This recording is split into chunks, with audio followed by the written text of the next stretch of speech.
Hello everyone and welcome to Studio Scoop, your one-stop destination for movie review, trailer breakdown and much more. यहाँ हम review करने वाले हैं latest Bollywood movie थामा के बारे में। तो क्या है वो? चलिए सबसे पहले जानते हैं थामा की कहानी क्या है।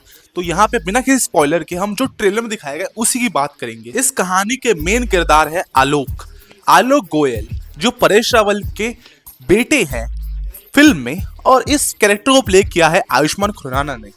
और इस कैरेक्टर को पेशा बताया गया है कि ये जर्नलिस्ट है और भूतिया कहानियां कवर करता है। लेकिन जब एक दिन ये जंगल में जाता है ट्रैकिंग पे, तो कैसे उसे मिलती है एक अजीब सी कैरेक्टर, जिसका कैरेक्टर रश्मिका मंदाना ने प्ले किया है, और उस कैरेक्टर का नाम है ताड़का, जिसको प्यार से लोग तारिका बुलाता है।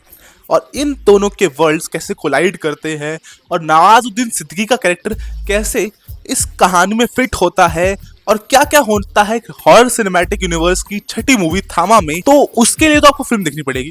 लेकिन अगर आपको फिल्म देखनी है या नहीं, इसके बारे में बात करें तो सिंपल और स्ट्रेट आंसर रहेगा कि अगर आपने कम एक्सपेक्टेशन लगाई है और आपको बस कुछ हल्का फुल्का टाइम पास देखना है, तो आप सिंपली जा सकते हैं थिएटर्स में। इस मूवी को देखने में बड़ा मजा आएगा। लेकिन कोई ऐसी मूवी नहीं है कि इसको मस्ट है थिएटर में देखना, कि एक one in a life time experience है, जिसको अगर मिस कर दिया तो आपको बहुत ही रिग्रेट होगा। It's like a normal commercial movie जो एक टेम्पलेट को फॉलो करती है। अगर आपने स्त्री देखी है, अगर आपने मुंशिया देखी है, अगर आपने भेड़िया देखी है, ब्रह्मास्त्र देखी है, तो उसी तरह की ये मूवी है। एक मीडियोकर सी मूवी है, लेकिन इसके इंटरवल के बाद एक सरप्राइज कैमियो है, और वो सरप्राइज कैमियो आपको इतना अच्छा लगेगा कि वो पूरी फिल्म को ओवरशैडो कर देता है। क्योंकि सबसे बड़ा वीकेस्ट पॉइंट ही है इस फिल्म की कहानी, इस फिल्म का विलन। जहां नवाजुद्दीन सिद्दीकी को इस रोल में जब साइन किया गया था, तो मैं तो काफी एक्साइटेड हो गया था, क्योंकि कई टाइम से मैंने नवाज की कोई सॉलिड परफॉर्मेंस नहीं देखी थी। लेकिन डिसअपॉइंटेड होने के बाद मैं यहाँ पे आपको सामने एकदम स्पष्ट शब्दों में बोल सकता हूँ कि नवाज को इस मूवी में वेस्ट किया गया है। और सबसे बड़ा जो माइनस पॉइंट होगा वो होगा इसका फर्स्ट हाफ, जो इतना स्लो है, क्योंकि जो ट्रेलर में दिखाया गया है वही सारी चीज़ें फर्स्ट हाफ में चलती है। और जितना भी अच्छा माल है, जैसे कोई कैमियोज या फिर कोई एक्शन सीक्वेंसेस, वो सेकंड हाफ में आते हैं। तो फर्स्ट हाफ में पूरी मूवी को गाली दे रहा था। लिटरली लग रहा था कि ये मूवी इस साल की वर्स्ट मूवी हो सकती है।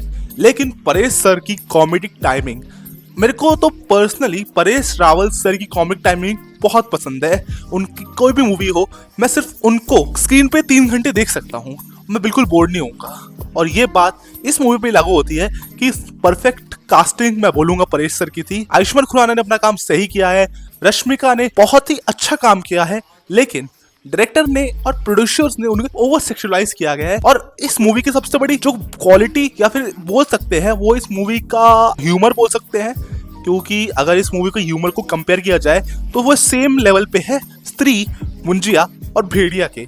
तो वैसा ह्यूमर आपको पसंद है जो मुझे पसंद है पर्सनली, तो हाँ, ये आप मूवी देख सकते हैं। लेकिन अगर आपने इस मूवी से अच्छी स्टोरी लाइन एक्सपेक्ट करी, या फिर नवाजुद्दीन की सॉलिड परफॉर्मेंस, या फिर आपने एक्सपेक्ट किया अच्छे विजुअल्स, अच्छे वीएफएक्स, सीजीआई, तो शायद से आप निराश होकर घर जाएंगे।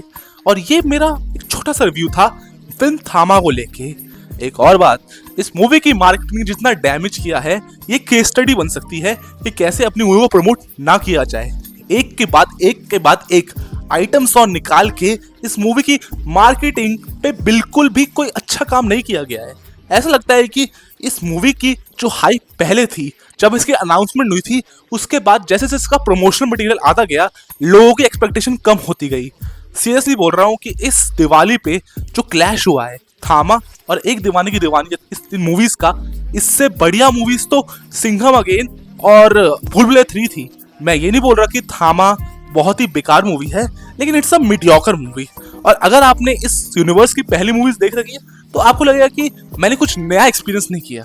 हाँ, कैमियोज बढ़िया है, एक सेटअप है कि अगली मूवीज में क्या होता है, तो इसके एंड आते आते वो बहुत एक्साइटमेंट बढ़ जाएगा कि अब मुझे इस यूनिवर्स की नेक्स्ट मूवी अभी देखनी है। हाँ, ये बात अच्छी है कि आयुष्मान ने कई टाइम बाद एक ऐसी मूवी करी है जो पूरी कमर्शियल है, और मैं आयुष्मान खुराना का बहुत बड़ा फैन भी हूँ, क्योंकि उन्होंने कैसे रेडियो जॉकी से एक होस्ट से कैसे ट्रांजिशन मारा एक अच्छे एक्टर पे, और उनकी अच्छी मूवीज आई जैसे विक्की डोनर हो गई, बरेली की बर्फी हो गई, जो मुझे बहुत पसंद है। तो हाँ, ये बात है कि अगर आपको आयुष्मान को सपोर्ट करना है, एक आउटसाइडर को सपोर्ट करना है, तो आप ये मूवी थिएटर में देख सकते हैं। अगर आपको इस मूवी को सिंपल लाइन में बोलूं तो जीरो से एक्सपेक्टेशन लगा के अगर आप उस मूवी को देखें तो आप इस मूवी को एंटरटेन एंजॉय होंगे।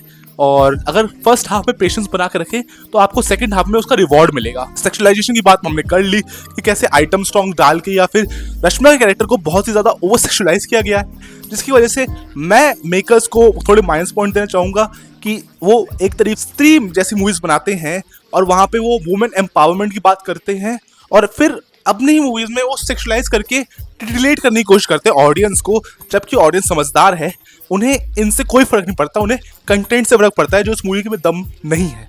ये मेरा था रिव्यू थामा का, मैं इसको दूंगा 2.5 आउट ऑफ 5। अगर आपको ये वीडियो पसंद आई तो उसको लाइक करें, चैनल को सब्सक्राइब करें, और ऐसी मजेदार वीडियोस के लिए मेरे चैनल को सब्सक्राइब करना ना भूलें। नेक्स्ट रिव्यू है एक दीवाने की दीवानियत, जो इस मूवी साल की सबसे क्रिंज मूवी होने वाली है। मेरी एक्सपेक्टेशन 0 है, तो अगर आपको इस मूवी का रिव्यू जल्दी जल्दी चाहिए तो कमेंट जरूर बताइएगा, और मैं मिलता हूं आपसे अगली वीडियो में। Till then bye.